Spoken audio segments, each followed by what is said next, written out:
Olá, bom dia. Hoje é domingo, dia 15 de junho de 2025, dando sequência ao nosso estudo da carta de Paulo aos Romanos. Hoje, salvo engano, é o nosso 19º estudo, capítulo 3 capítulo 13 dessa carta de Paulo aos Romanos. Nesse capítulo 13, Paulo vai nos falar da legislação humana, vai nos falar da prestação de contas a Deus, da prestação de contas às regras humanas, à legislação humana. É um capítulo interessante em que Paulo, então, vai conversar com os romanos. E aqui, para entendermos um pouco o contexto no qual se dá essa escrita do apóstolo Paulo, nós, então, precisamos nos lembrar que Paulo conversava com os romanos. Paulo levava àquele povo que tinha uma estrutura de legalidade muito bem desenvolvida. Tínhamos o direito romano muito bem desenvolvido. A estrutura, digamos, da justiça romana muito bem desenvolvida. E lembrando que na estrutura judaica também tínhamos uma legislação muito bem definida. Aqui, Paulo, nós veremos no desenvolvimento desse capítulo 13, nós veremos Paulo fazendo alusão, de uma maneira, por assim dizer, indireta, à legislação romana e de uma maneira também um tanto indireta da legislação judaica. E ele, depois mostrando que esses dois conceitos da legislação, da autoridade humana, se encontravam no amor trazido pela mensagem do Cristo. Digamos que a chave que Paulo utiliza para interpretar a estrutura da lei romana, a estrutura da lei judaica, aquilo que ele chamou de autoridade terrena, era justamente o amor trazido pela mensagem do Cristo. Então nós teremos três tópicos, três subtítulos, por assim dizer, nesse capítulo 13 da carta de Paulo aos Romanos. Um primeiro tópico que vai do versículo 1 ao versículo 7, que podemos chamá-lo de obediência às autoridades constituídas. Depois um outro tópico que é do versículo 8 ao versículo 10, que podemos chamá-lo de o amor ao próximo e o cumprimento da lei. E depois, no versículo 11 ao 14, uma referência a Paulo à tomada de consciência, vamos dizer assim, a escatologia se fazendo presente. Então, essa é a estrutura. Como é um capítulo pequeno, eu lerei o capítulo todo e depois nós vamos comentando. Então ele começa assim no capítulo 13. Todo homem esteja sujeito às autoridades superiores, porque não há autoridade que não proceda de Deus. E as autoridades que existem foram por ele instituídas. De modo que aquele que se opõe à autoridade resiste à ordenação de Deus, e os que resistem trarão sobre si mesmos condenação. Porque os magistrados não são para temor quando se faz o bem, e sim quando se faz o mal. Queres tu não temer a autoridade? Faze o bem e terás louvor dela, visto que a autoridade é ministro de Deus para teu bem. Entretanto, se fizeres o mal, teme, porque não é sem motivo que ela traz a espada, pois é ministro de Deus, vingador para castigar o que pratica o mal. É necessário que estejais sujeitos, não somente por causa do temor da punição, mas também por dever de consciência. Por esse motivo também pagais tributos, porque são ministros de Deus, atendendo constantemente a esse serviço. Pagai a todos os que lhe é devido, o que lhes é devido. A quem tributo, tributo. A quem imposto, imposto. A quem respeito, respeito. A quem honra, honra. Então aqui fecham o conjunto, né, dessa primeira parte do capítulo 13, que é justamente do versículo 1 ao versículo 7, Paulo falando da questão da autoridade. Paulo nos falando da obediência, do respeito à autoridade. Volto a dizer, Paulo aqui conversava ele enviou a carta, né, para conversar com os cristãos em Roma. E lembremos que boa parte da nossa estrutura do direito atual, principalmente no Brasil, essa parte advém do direito romano, da característica daquilo que nós chamamos civil law, né? Civil law, ou seja, a estrutura civilista de uma lei.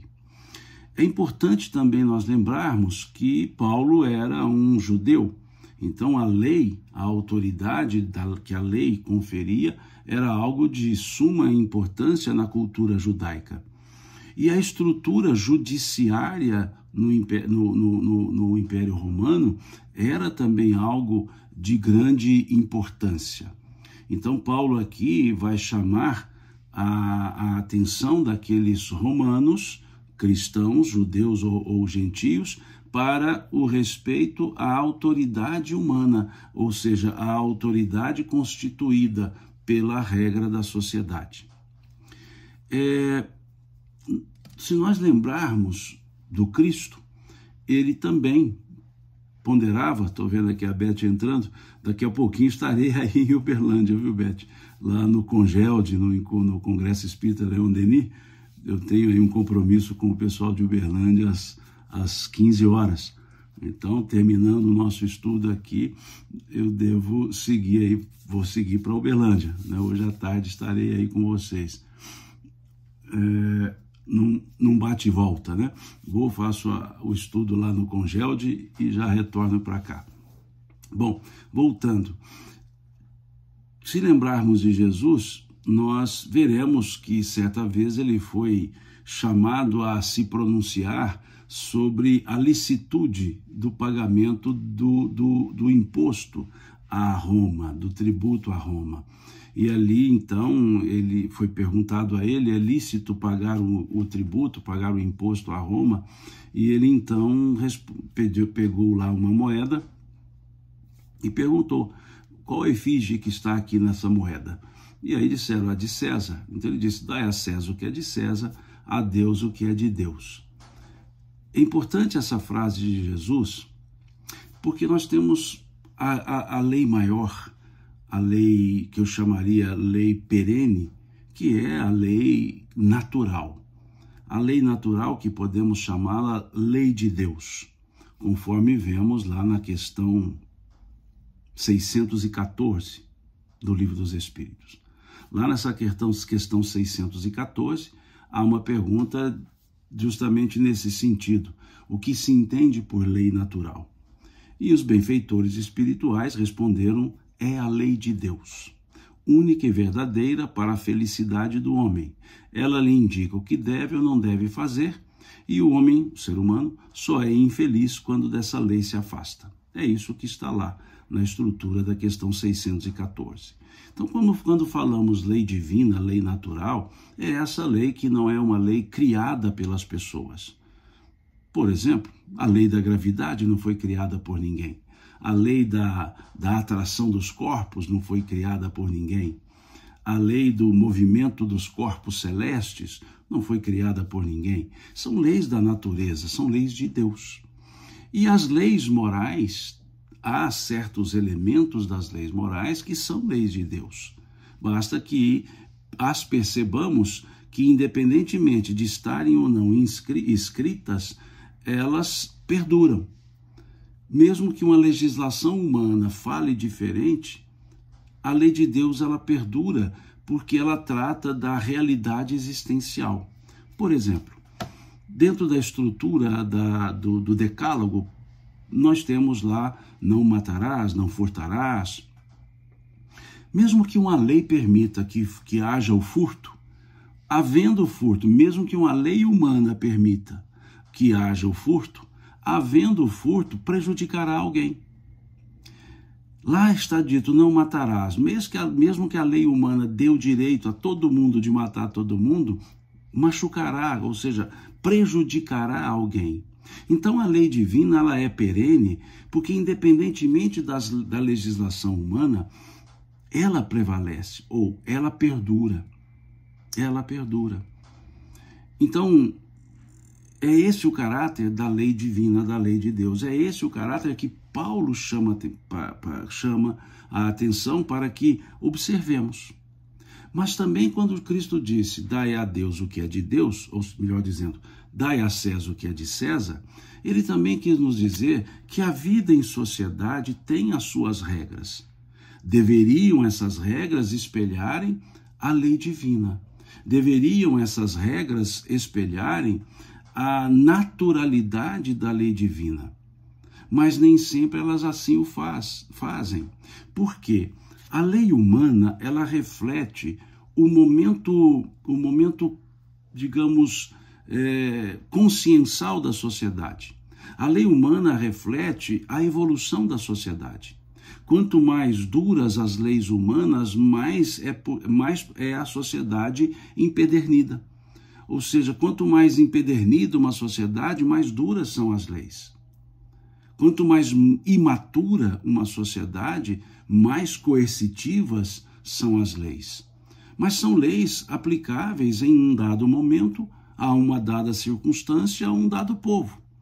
Por isso são chamadas leis humanas. E as leis humanas, elas evoluem, elas se modificam, elas refletem sempre a estrutura que ali se vive na sociedade. Houve um pensador, um estudioso, que serviu como base para o pensamento constitucionalista, chamado Ferdinand de La Salle.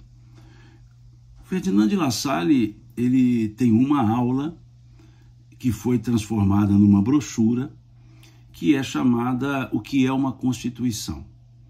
E lá nessa obra, Ferdinand de La Salle, ele nos fala que uma Constituição, a lei máxima de uma sociedade, de uma dada sociedade, aquilo que chamamos de uma forma poética a Carta Magna, ela reflete a estrutura da sociedade. E ele chama isso de fatores reais de poder. Então ele nos diz que uma Constituição é construída seguindo os fatores reais de poder. E quando os fatores reais de poder se modificam numa sociedade, a Constituição também se modifica. E as sociedades, digamos, maduras, elas tendem a ter uma Constituição com pequenas alterações e a ter uma Constituição que chamamos sintética, que não entra nos meandros do dia a dia da sociedade. Quanto mais imatura uma sociedade, mais analítica é uma Constituição, mais aos pormenores a Constituição vai. Na sociedade madura, a Constituição regula as regras gerais, as normas gerais. E as estruturas infraconstitucionais, ou seja, as leis e outras regras, regulam as questões, digamos, as miudezas, por assim dizer, da vida social. Uma sociedade imatura, a Constituição regula detalhes. Então é isso que, de certa forma, Ferdinand La Salle nos traz. E por que eu trago essa ligeira reflexão constitucional? Porque aqui Paulo vai falar das leis humanas. Esse primeiro trecho, ele vai nos dizer que uma sociedade formada por pessoas precisa ter regras. e para que haja uma boa convivência. Melhor seria se as regras espelhassem a lei natural, se as regras espelhassem a respeitabilidade humana de maneira natural. Mas, devido à imaturidade social, muitas vezes a lei impera de uma maneira coercitiva, ela se impõe e exige um dado comportamento. Se nós olharmos alguns pensadores, não estou dizendo que concordo com eles, não é isso? Estou apenas dizendo como se construiu uma ideia. Nós temos dois pensadores interessantes para que entendamos a estrutura social. Nós temos um pensador que eu chamaria centralizador, de conceitos centralizadores de poder, que foi Thomas Hobbes, um inglês. E lá ele desenvolve nas suas obras um conceito de que a sociedade, se não tivesse uma regra, ela viveria o caos. Porque dizia ele que o ser humano, por natureza, é mau, não é bom. E dizia ele que era preciso que as pessoas abdicassem das suas liberdades individuais autônomas para ter uma liberdade individual, digamos que, regrada. Ele então dizia que as espadas individuais deveriam ceder espaço para uma grande espada chamada Estado. E esse Estado regularia a estrutura de vida das pessoas. E para garantir a liberdade das pessoas, as pessoas doavam a sua liberdade ao Estado, que regularia a convivência social, respeitando a individualidade, porém convergindo todos os atos dessa individualidade para o bem comum da sociedade. Ideia resumidamente, muito resumida de Thomas Hobbes. Ele dizia que se o homem não tivesse regras, se para o ser humano não houvesse regras, o homem seria o lobo do homem, dizia ele, né? O homem se destruiria, o ser humano se destruiria.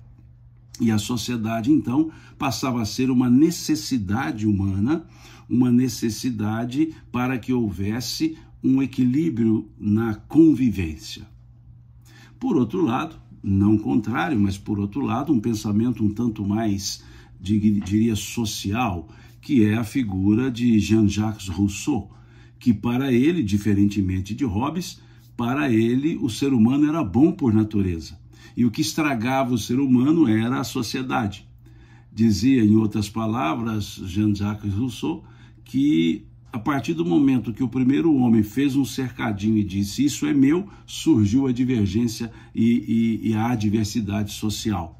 Mas ambos entendiam que era preciso haver uma regra social. E temos outros pensadores, não vou entrar em detalhes nesses pensadores, como Jacques Bossuet, John Locke, e aí vem diversos outros pensadores que trazem lá no passado essas tentativas de explicação de uma necessidade de autoridade no convívio social. É o dai a César o que é de César. E é isso que Paulo, então, vai trabalhar. Ele vai pedir que se haja uma obediência àquelas regras sociais construídas.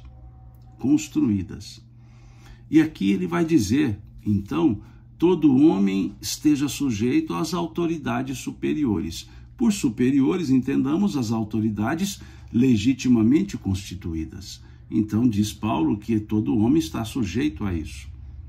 E ele, de certa forma, está correto, porque existem leis sociais, leis da sociedade, leis humanas, às quais precisamos respeitar, às quais devemos seguir, sob as quais ajustamos nossa conduta, nossa relação social.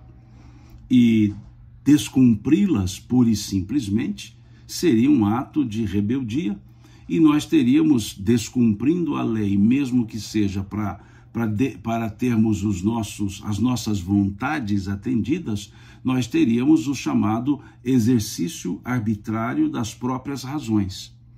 E uma sociedade em que haja o exercício arbitrário das próprias razões, nós teríamos o caos, porque cada um se sentiria no direito de ter as suas próprias regras, mesmo que as suas regras ferissem as demais pessoas no ato da convivência, ferissem no aspecto de afetar negativamente as outras pessoas, de aviltar os valores das outras pessoas.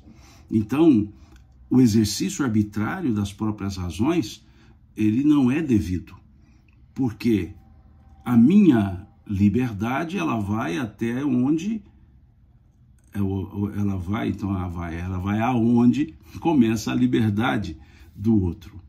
E a lei social é que vai dizer quando termina a minha e quando começa a do outro. Então aqui Paulo está dizendo que temos que aprender a respeitar as leis humanas. Se quisermos mudar as leis humanas, que as mudemos, mas seguindo os ritos naturais da mudança, seguindo os ritos legais da mudança, fazendo proposituras de mudanças pelos meios legalmente constituídos. E não simplesmente dizer eu não concordo com isso e eu então não farei. Até que se modifique, o cumprimento passa a ser coercitivo. Nós chamamos isso de fato que se subsunde à regra. Chamamos isso de subsunção, né? Então, quando o fato ele é abarcado pela regra, quando ele cumpre efetivamente a regra, ou quando a regra o abarca. Isso é o mínimo de uma convivência. Em casa, na família, nós temos regras. Desde que haja a divisão de um espaço por duas pessoas que seja, há que se existir uma regra. Há que se existir uma regra de convivência. Agora imaginemos uma estrutura social. Muitos dirão, mas a lei ela é ruim, ela é injusta, porque, lógico, ela reflete as pessoas. E as pessoas não somos perfeitas, as pessoas não somos evoluídas. Então, nós temos as nossas falhas e é natural que, ao constituir regras, nós coloquemos nossas falhas também nessas regras. E essas regras aparecem, ou se nos chegam, falhas. Mas elas podem ser alteradas, sim, pelos meios legais para tanto. E é isso que Paulo está dizendo, então, todo homem esteja sujeito à autoridade. Não há ninguém que não esteja sujeito a ela.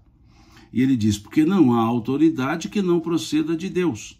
E as autoridades que existem foram por ele instituídas. Aqui é importante a contextualização. Qual contextualização? Lembremos que Paulo era judeu. Nós tínhamos uma sociedade judaica teocrática. Lembremos que Roma era uma sociedade legalista, mas com um forte apelo dos deuses politeísta. E até na modernidade nós temos uma estrutura advinda de um pensador chamado Jacques Bossuet, que diz que a autoridade é conferida por Deus. E nós temos um diálogo de Jesus com Pilatos, que foi mal interpretado e mal utilizado, inclusive, para a ideia de Jacques Bossuet. Quando Pilatos diz para Jesus, você não sabe que eu tenho autoridade para te punir, para te condenar ou para te absolver? E aí Jesus vira para Pilatos e diz, tu tens essa autoridade, tu só tens essa autoridade porque do meu Pai ela te foi conferida. Então essa frase de Jesus, tirada de um contexto, serviu de referência para dizer que o poder temporal era revestido de um poder divino. E Bossuet utiliza isso, inclusive, para justificar o absolutismo, né, lá da época dele. Então, é uma distorção da fala. Mas é preciso que nós entendamos o contexto para entender a frase de Paulo, quando ele diz, então, que ela advém de Deus. Agora, se nós tirarmos a ideia religiosa, nós podemos dizer que as regras sociais são uma necessidade. São uma necessidade para um convívio. Se não houver regras, não haverá um bom convívio. Então, nós podemos dizer que a autoridade, ela passa a ser necessária para que haja uma harmonia na convivência. Agora, uma autoridade e não um autoritarismo. Não confundamos a concentração de poder que dá o autoritarismo com a convergência do poder estabelecido por leis, por normativas, para um exercício equilibrado e para uma adequação da harmonia social. Ótimo. Nesse sentido, então, Paulo vai dizer lá no versículo 3, porque os magistrados não são para temor quando se faz o bem. Aí é o ponto interessante. Não há que se temer a coercitividade da lei quando se cumpre a lei, quando se segue com retidão. A coercitividade se faz necessária para que a lei impere e regule as relações harmoniosas. Agora, o temor, e aí nós podemos fazer uma ligeira derivação, o temor se dá quando se desrespeita a estrutura. Da mesma forma, a relação com Deus. Deus não é para ser temido. Deus é para ser amado. Respeitam-se as leis divinas pelo amor que temos nele. Ou então, respeitamos as leis divinas pelo amor que nós temos nele, e não pelo medo dele. E Paulo vai usar esse raciocínio para com a lei humana, para com as regras humanas. Então ele diz no versículo 3, os magistrados não são para temor quando se faz o bem, e sim quando se faz o mal. Não é o temor, é a aplicabilidade da lei, é a subsunção. Faze o bem e terás louvor dela. Quer dizer, viva condignamente. E mais à frente, no versículo 5, eu acho interessante nós pensarmos. É necessário que lhe estejais também, que lhe estejais sujeitos, não somente por causa do temor da punição, mas também por dever de consciência. Essa frase aqui é muito importante, ela é muito interessante. Essa frase aqui, ou nessa frase, Paulo nos chama a atenção para o cumprimento da lei humana, dizendo que não é para cumprir a lei por medo da punição, é para cumprir a lei por um dever de consciência. E nós podemos fazer aqui uma digressão e raciocinarmos com relação a Deus, com relação à lei divina. Seguir as leis de Deus não é por temor da punição. Até porque as leis de Deus não são punitivas. As leis de Deus elas nos apresentam as consequências das ações, como natural reflexo da própria ação. Na lei de Deus nós temos a estrutura de ação e reação, bem dentro daquela estrutura newtoniana, que toda ação gera uma reação contrária de igual força, de igual potência. Dessa forma, a lei de Deus atua, não como punição, mas como reação natural, consequência natural. Como dizia o Cristo, o que se semeia se colhe. Não é pela pena de talião, é pelo natural reflexo. Pelo natural reflexo. Então, dessa forma, aqui nós temos que entender que na relação com o Criador, ou, melhor dizendo, a nossa relação com o Criador não é por temor, é por dever de consciência. Aqui ele diz isso, dever de consciência, essa é a expressão paulina, que não é para respeitar a lei por medo da punição, mas sim por dever de consciência. E aí nós entendemos a questão 621 do Livro dos Espíritos, quando lá se pergunta aos benfeitores espirituais onde está escrita a lei de Deus. E os benfeitores espirituais nos respondem: na consciência. Vejam que resposta interessante essa dada pelos Espíritos. Onde está escrita a lei de Deus? E eles disseram: na consciência. Significa que não adianta a lei estar escrita em nenhum livro, se isso não estiver grafado na nossa consciência. Eles podiam ter respondido quando Kardec os perguntou onde está escrita a lei de Deus. Eles podiam ter respondido na Bíblia, no Zen-Avesta, no Bhagavad Gita, no Livro dos Mortos, no I Ching, no Livro das Mutações, no Livro dos Espíritos. Mas não, eles disseram na consciência. Paulo está dizendo isso aqui, que o respeito às leis não é por medo da punição, mas é um dever de consciência. Dever de consciência. É algo que está íncito em nós. É o que chama a atenção Paulo. Por esse motivo, dizer no versículo 6, pagais também os tributos. E aí ele faz um jogo de palavras muito interessante no versículo 7. Pagai a todos os que lhe é devido. A quem tributo? Tributo. A quem imposto? Imposto. A quem respeito? Respeito. E a quem honra? Honra. Interessante esse jogo de palavras no versículo 7. Muito interessante. Aqui ele diz: a quem tributo, a quem imposto. Para a época, tributo era o que era levado ao templo. Imposto é o que era levado ao Estado. O tributo eram as honras do templo para o judeu. O imposto era para as ações, digamos, do Estado na sociedade. Então, por isso ele dizer a quem tributo, tributo, a quem imposto, imposto. Hoje, na nossa realidade, tributo é um gênero, do qual imposto é uma espécie. Tributo é um gênero. E nesse gênero chamado tributo, nós temos impostos, taxas, contribuição de melhoria. São espécies do tributo.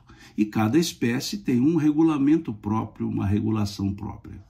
Imposto tem uma regulação própria, taxa tem uma regulação própria, contribuição de melhoria tem uma regulação própria. E tudo isso é um tributo. Não vou entrar aqui em direito tributário, não é isso. Mas para entendermos. Mas para aquela época, tributo era aquilo que era dirigido às ações religiosas. Então se pagava tributo ao templo? Sim, se pagava tributo ao templo. Quando teve aquela passagem das pessoas dizendo que Jesus não pagava o tributo, ele diz assim a Pedro: Pedro, vá ao mar, pegue primeiro o peixe, e dentro desse peixe tire 2 moedas que nele estão. Dê uma em teu nome e outra em meu nome, para pagar o tributo. Esse era o tributo do templo. Era o tributo pago ao templo, para a manutenção do templo, para as obras do templo, para os sacerdotes, porque eles não podiam se manter senão com o tributo. A tribo de Levi não foi dada, se nós lembrarmos lá no Velho Testamento, todas as tribos tiveram seu quinhão de terra dado. As 12 tribos de Israel, quando entram em Canaã, quando saem do Egito, entram em Canaã, depois lá dos 40 anos de peregrinação, entram em Canaã, as terras foram divididas para as 12 tribos. Mas a tribo de Levi não recebeu terra, porque a tribo de Levi era a tribo sacerdotal, era a casta sacerdotal. E ela estava presente em todas as tribos. E se mantinha, para os sacerdotes, os descendentes da tribo de Levi, se mantinham com os tributos pagos pelas outras.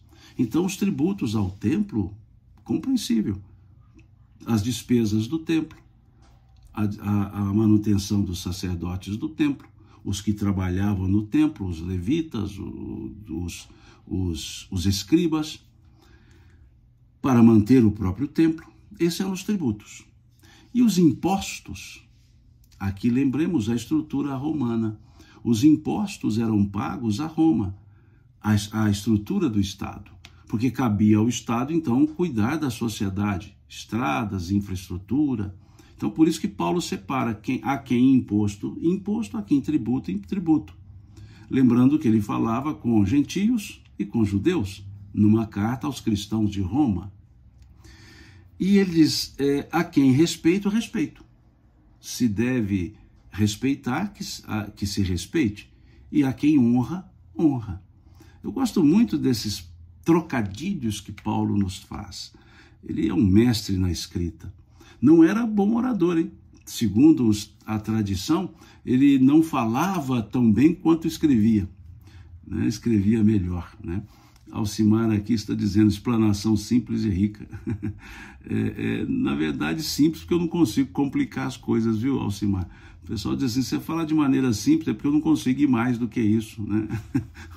O meu conhecimento ele é limitado, então acaba sendo simples. E por outro lado, eu sou daquela turma que evita o juridiquês, né?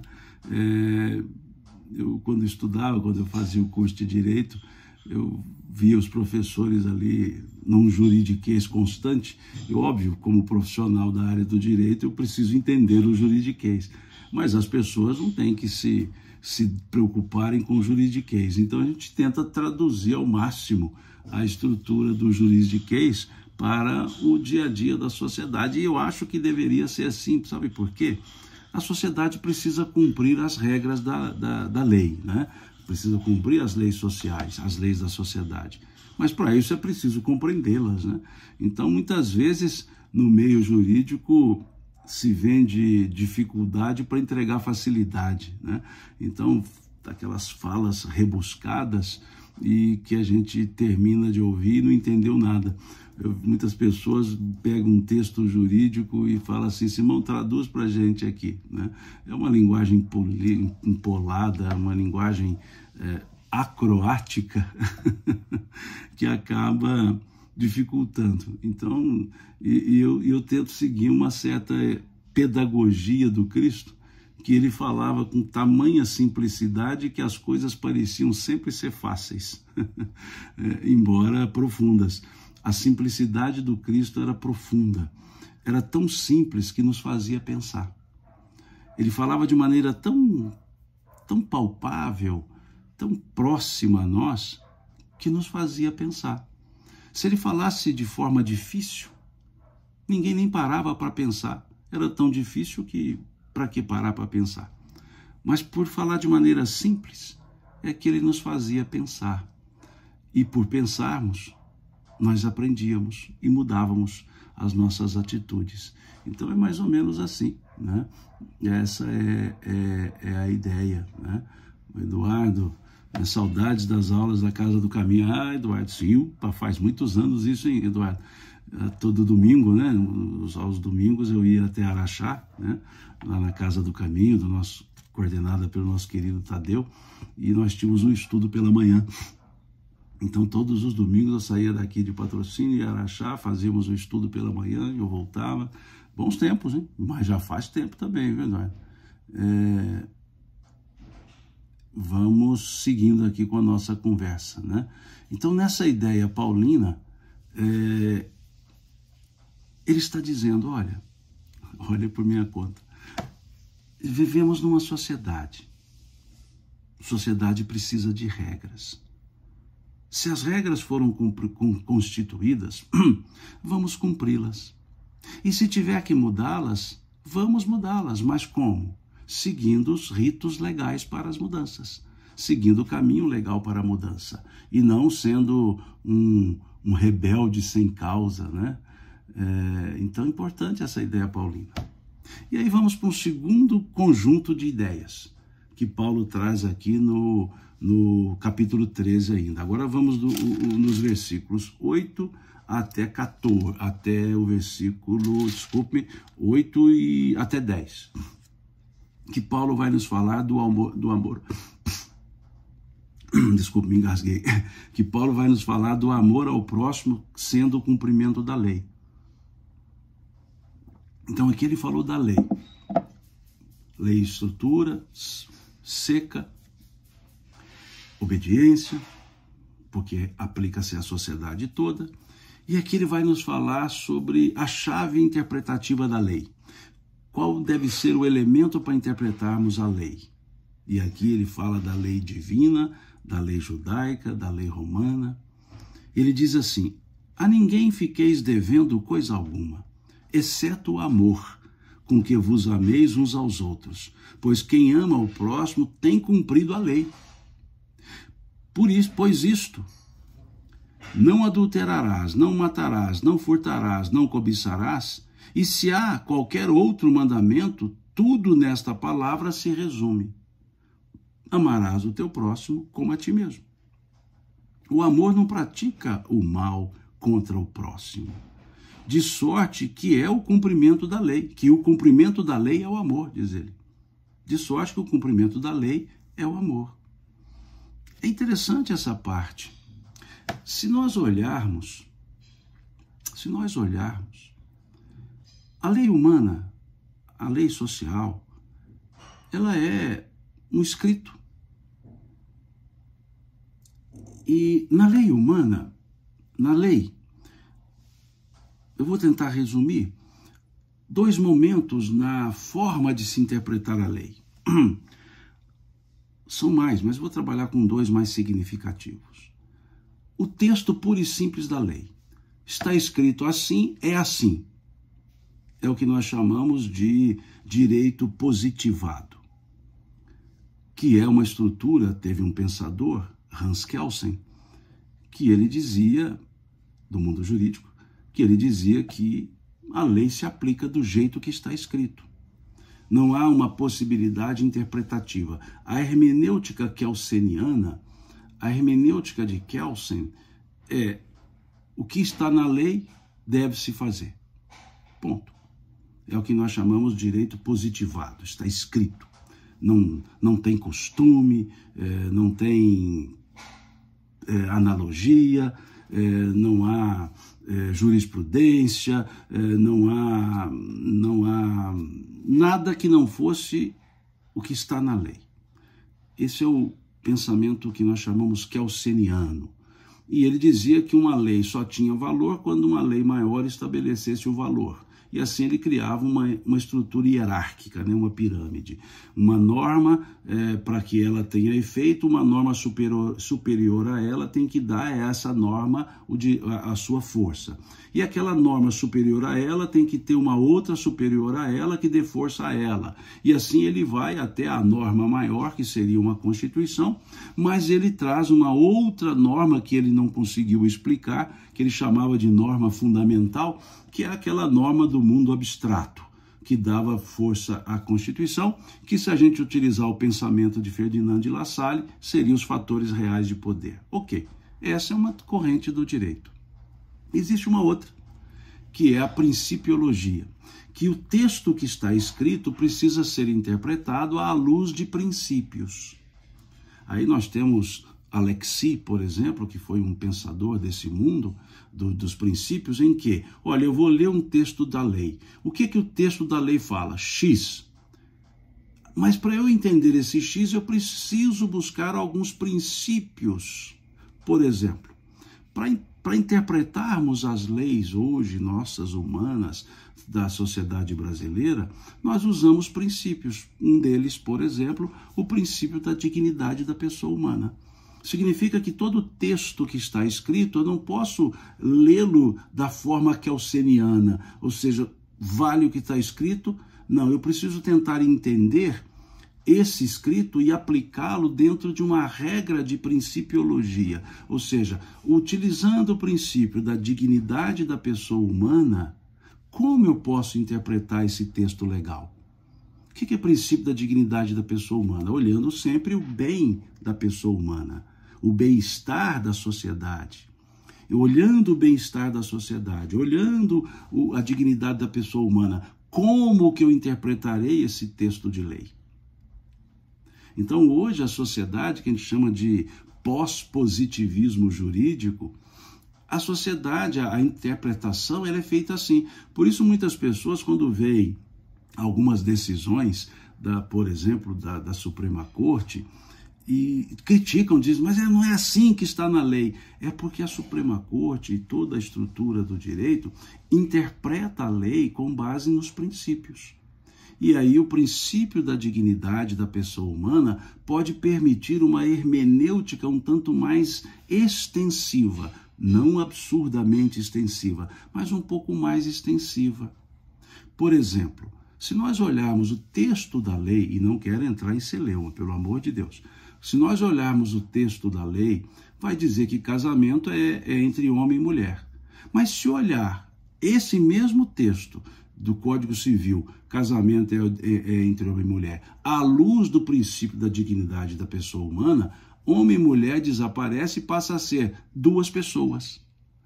Dignidade da pessoa humana. Então, o casamento pode ser entre duas pessoas.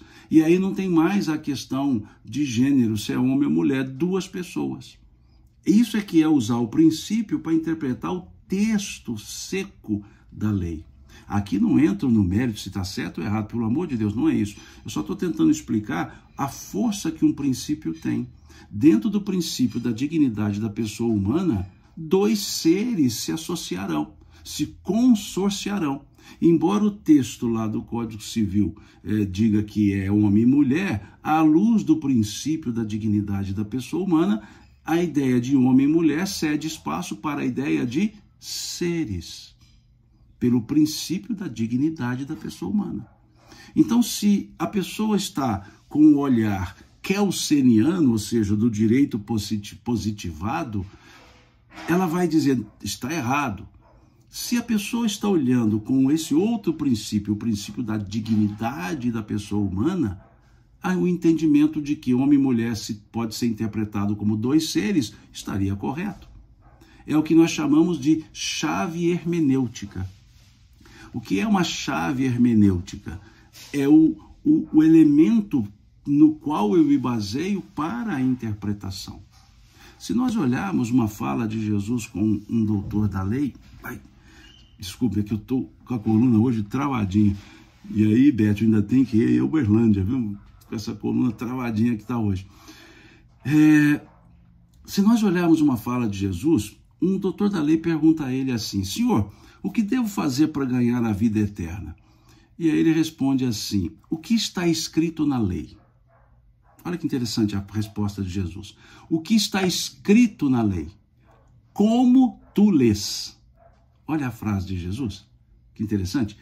Como está escrito na lei? O que está escrito na lei? Como tu lês? O que Jesus estava dizendo? O que está lá na lei? Como você interpreta? Como você interpreta? E para interpretar algo, nós temos que ter uma chave. Qual é a chave para utilizar na interpretação? É isso que nós chamamos de chave hermenêutica. Hermenêutica, regras de interpretação, resumidamente.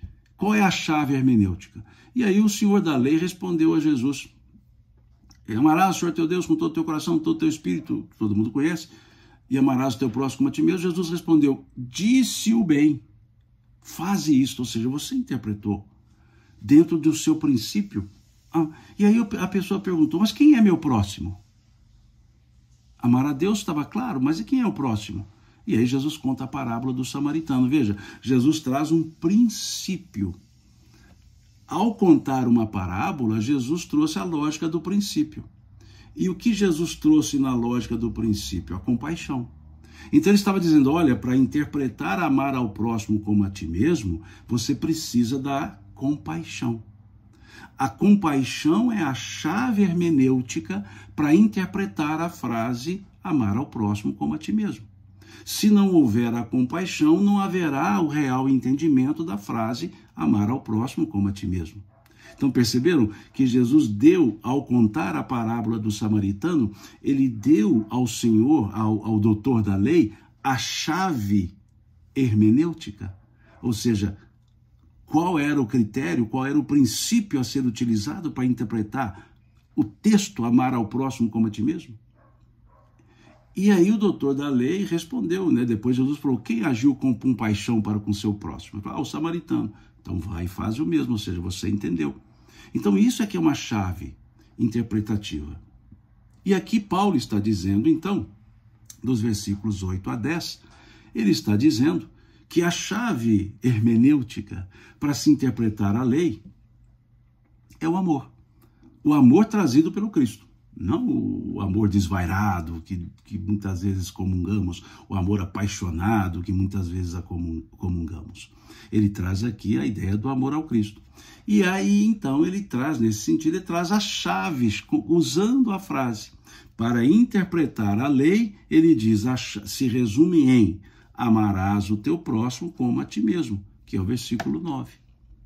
Então, ele está dizendo para nós, para interpretarmos quaisquer textos legais, que usemos a chave hermenêutica do respeito, da honra, da amorosidade.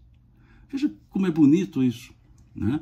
Isso aqui é um texto interessante para ser trabalhado nas aulas de introdução ao direito, quando lá é explicado sobre nomias, né? Sobre as nomias, né? As normas. É interessante isso. Então aqui Paulo está fazendo isso. Ele diz, olha, o amor não pratica o mal contra o próximo, de sorte que o cumprimento da lei é o amor. Assim como hoje o princípio da dignidade da pessoa humana é a chave hermenêutica para interpretar os textos da lei, os textos constitucionais que sejam, aqui Paulo dizia que o amor ao próximo era a chave hermenêutica para se interpretar toda a estrutura da lei naquela época. Bonito isso, não é? Eu acho muito, muito interessante. Esse capítulo 13, ele é muito interessante. Quando eu ministrava direito constitucional, por um tempo eu dei aulas, né? Fui professor de direito constitucional, e eu usei parte desse pensamento paulino, não esse texto ipsis verbis, para justamente entender. E quando eu ensinava sobre princípios constitucionais, eu trouxe justamente essa ideia de principiologia que o Jesus trouxe quando foi explicar para o doutor da lei qual era a chave hermenêutica para se interpretar o amar ao próximo como a si mesmo. Então fica aqui também a ideia, todas as vezes que lemos um texto legal, lógico, a estrutura dele em si já fala, sem problema nenhum. O texto já fala por si. Mas a hermenêutica nos permite, sem personalismos, usar chaves, princípios para interpretar. E aí vem diversos outros princípios, né? A supremacia, né, do interesse público ao interesse privado, e assim vai, né? Função social da propriedade privada, né?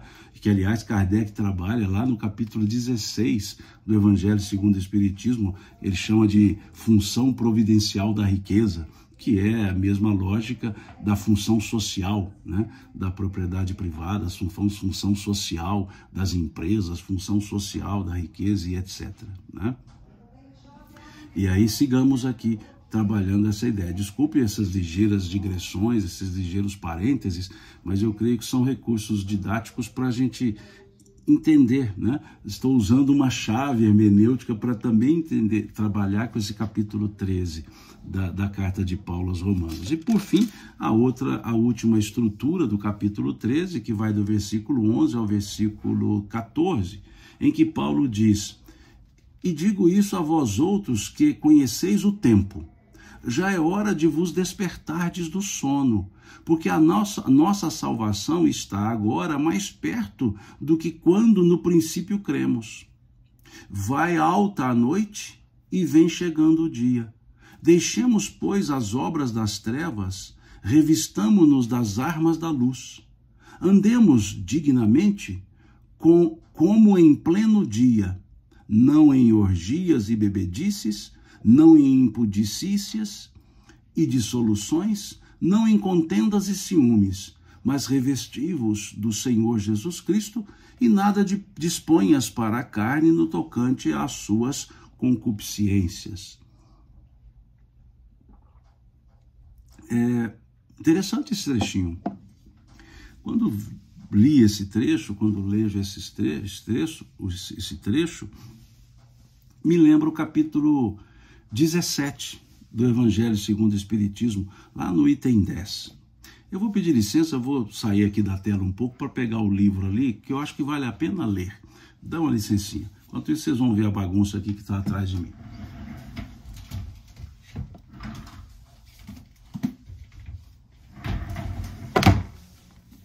Vamos ver aqui o item... Ai, desculpa, a coluna está brava hoje. Capítulo 17, item 10, nós temos algo interessante aqui. Deixa eu chegar lá no item 10. É um texto chamado O Homem no Mundo.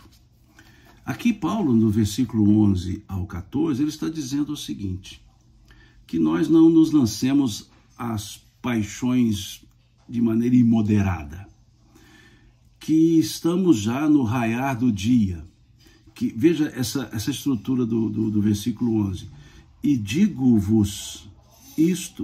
isto a vós outros que conheceis o tempo.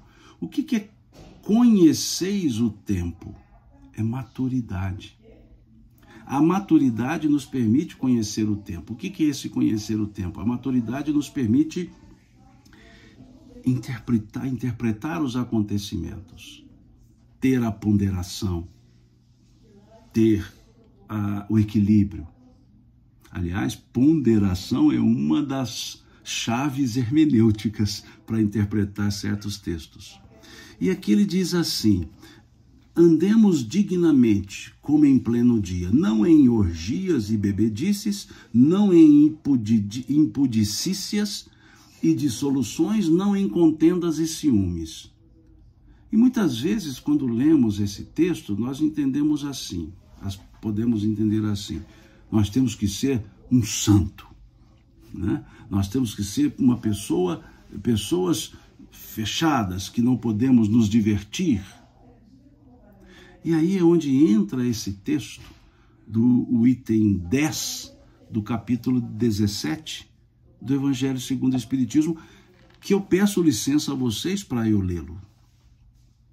Diz assim, um sentimento de piedade deve sempre animar o coração dos que se reúnem sobre as vistas do Senhor e imploram a assistência dos bons espíritos. Purificai, pois, vossos corações, não consintais que neles demore qualquer pensamento mundano e fútil. Elevai o vosso espírito àqueles por quem chamais, a fim de que, encontrando em vós as necessárias disposições, possam lançar em profusão a semente que é preciso germine em vossas almas e dê frutos de caridade e justiça. Aqui eu destaco um ponto. Ele diz, purificai vossos corações, não consintais que neles demore qualquer pensamento mundano ou fútil. Veja, demore. Quer dizer que vão entrar nos nossos corações, nas nossas mentes, pensamentos mundanos e fúteis. Nós teremos muitas vezes pensamentos fúteis, pensamentos mundanos, ou seja, do próprio mundo. O importante é que nós não os alimentemos por demais. Ele diz, não deixeis, não consintais que neles demore qualquer pensamento mundano e fútil, ou seja, no coração. Então, sim, vai ter momentos que nós vamos ter lá algumas futilidadezinhas, né? Vamos, por exemplo, torcer para o meu time, né? O glorioso Cruzeiro, o cabuloso Cruzeiro. Isso é mundano, isso é bem do mundo, não tem nada a ver, não tem nada de divino nisso. É pensamento mundano, é do mundo. Mundano quer dizer do mundo, não quer dizer sujo, quer dizer do mundo. E é fútil? É um esporte, eu estou torcedor, eu não estou lá jogando, então mas isso passa pela cabeça. E no caso, torcer para o Cruzeiro passa rápido mesmo, porque ele ganha e depois perde. Então passa muito rápido. Mas veja que interessante a forma que os espíritos nos trazem, né? Esse aqui chama-se um espírito protetor. Depois ele segue. Olha que interessante. Não julgueis, todavia, que exortando-vos incessantemente à prece, à evocação mental, pretendamos vivais uma vida mística que vos conserve fora das leis da sociedade onde estáis a viver. Veja o que esse espírito está dizendo. Olha, para você estar em contato conosco, você não precisa abandonar o mundo, não. Você pode viver dentro das leis do mundo. Veja que interessante. Não pensais, não julgueis, todavia, que exortando-vos incessantemente a prece e a evocação mental, pretendamos vivais uma vida mística, que vos conserve fora das leis da sociedade, onde estáis a viver. Eles dizem, não, vivei com os homens de vossa época como devem viver os homens.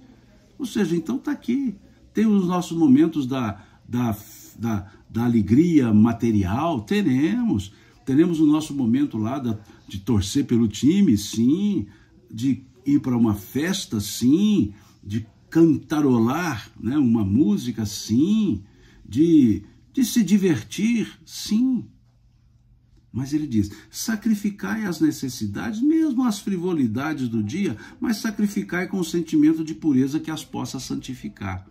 Ou seja, vamos nos divertir, mas com respeito às outras pessoas. Vamos nos alegrar, participar de uma festa? Sim, por que não? Mas com respeito às outras pessoas, com respeito a nós mesmos, sem ferir a nossa consciência. É isso que eles estão dizendo.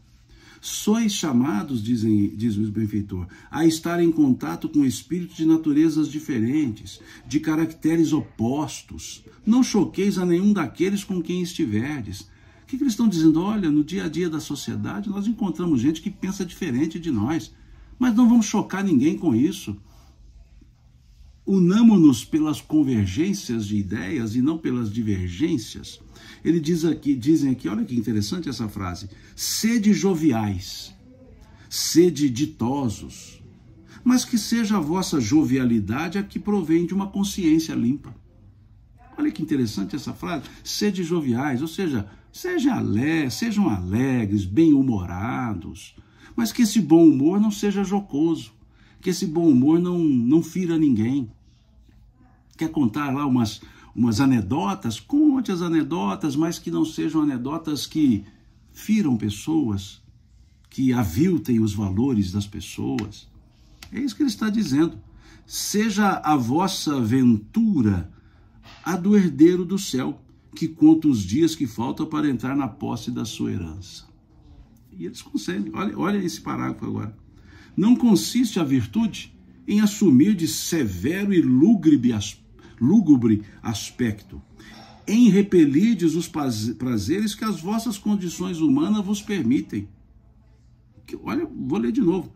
Não consiste a virtude em assumir de severo e lúgubre aspecto e nem repelirdes os prazeres que as vossas condições humanas vos permitem.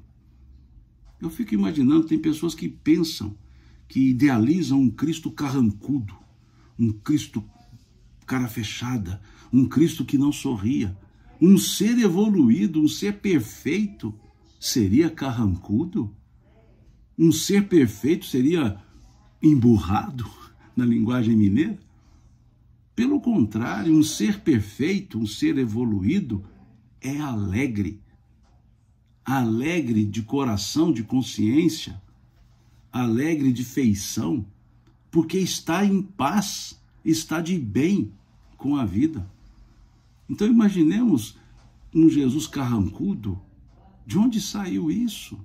Um Jesus que não sorria? Que isso? A Carminha lá de Nápoles, da Itália, né, aqui conosco. Tive aí, Carminha, não em Nápoles, tive em algumas cidades fazendo palestras. Estive em Verona fazendo palestras, estive em Lecco fazendo palestras, estive em Milão fazendo palestras, né? Estive em Bérgamo fazendo palestras. O movimento espírita da Itália é um movimento muito interessante, e aí vai um abraço, né, para todos os companheiros aí da Itália, né, onde tive a alegria de poder fazer algumas palestras e fui muito bem recebido pela comunidade espírita aí. Muito obrigado mesmo, né? Então, voltando aqui à ideia, imaginemos um ser perfeito, um ser evoluído, carrancudo. Não combina, não combina. Jesus não era jocoso, ele era bem humorado, sem dúvida nenhuma, super bem humorado. Imaginemos ele nas bodas de Caná, né, no casamento. Imaginemos assim, ele lá em pé, braços cruzados, encostado na parede, olhando assim, que absurdo dessa festa. Ou ele lá se alegrando com os noivos e cantarolando com eles. Então é isso que dizem os Espíritos. Não consiste a virtude em assumir de severo e lúgubre aspecto e repelides os prazeres que as vossas condições humanas vos permitem. Agora eles deixam orientação. Basta reporteis todos os atos da vossa vida ao Criador, que vos-la deu. Basta que quando começardes ou acabardes uma obra, eleveis o pensamento a esse Criador e lhe peçais num arrobo d'alma ou a sua proteção para que obtenhais êxito ou a sua bênção para a obra acabada, para a obra concluída.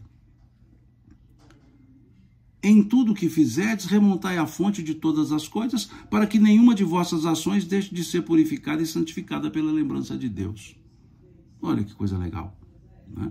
A Carol Teruel aqui traz um trechinho de uma frase, de uma música, né, do Padre Zezinho, sorri como Jesus sorria, né? É interessante, né? Sentir o que Jesus sentia, sorrir como Jesus sorria, e ao chegar o fim do dia eu dormiria mais feliz, né? Muito interessante. É uma letra belíssima, que dá um estudo essa letra, viu? Dá um estudo. É a questão 625 do Livro dos Espíritos.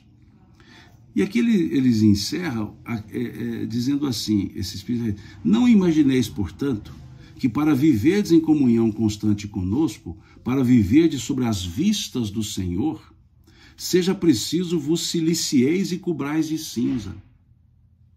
Quer dizer, silicieis, colocar o silício. Silício é um cinto com pontas que as pessoas amarravam no corpo para se furarem, ou seja, uma autoflagelação. Então ele diz: não imagineis, portanto, que para viverdes em comunhão conosco, para viverdes sobre as vistas do Senhor, seja preciso vos silicieis e vos cobrais de cinza. Não, ainda mais uma vez vos dizemos, não. Ditosos seja, ou seja, alegres sede, segundo as necessidades da humanidade, mas que jamais na vossa felicidade entre um pensamento ou um ato que o possa ofender, ou fazer que se vele o semblante daqueles que vos amam e vos dirigem.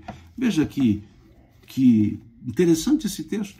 Sugiro que leia, eu pensei alguns parágrafos.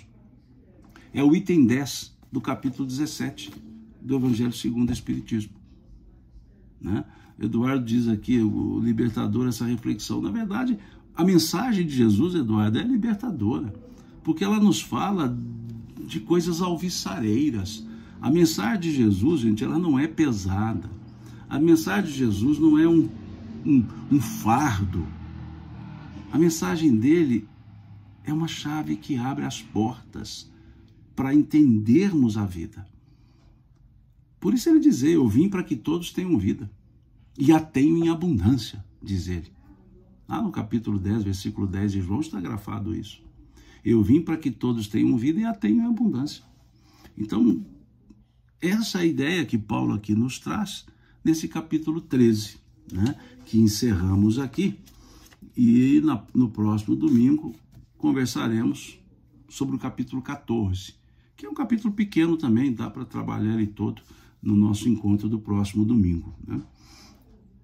É isso, né, que nós tínhamos para conversar hoje. Desculpe-me pelos parênteses que eu abri, pelas digressões, né, feitas, pelas, talvez, analogias, comparações aqui no direito, para a gente entender um pouco essa ideia paulina contida aqui nesse capítulo 13 da sua carta aos Romanos.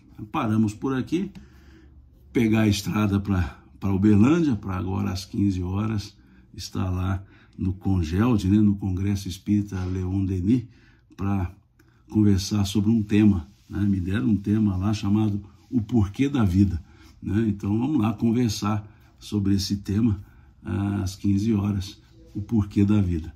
Fica aqui meu agradecimento aos companheiros que estão lá no CONGELD. Se Deus quiser, daqui a pouco eu estou aí, né?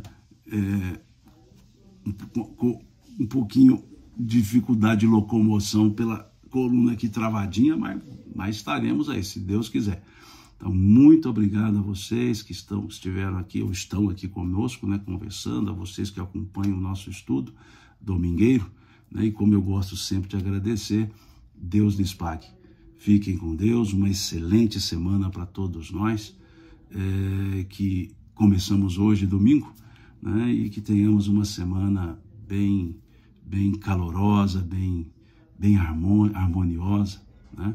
Um abraço a todos vocês, que Deus possa nos abençoar e guardar sempre junto dele em paz. Até.